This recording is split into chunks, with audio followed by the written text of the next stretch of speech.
electric pump na ayaw naman mahina yung hangin. Ang problema ay ang ito.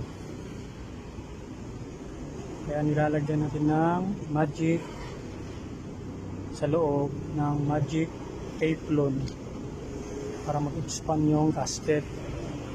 Ayan, teflon lang tapat dyan. Pulot na natin sa basurahan.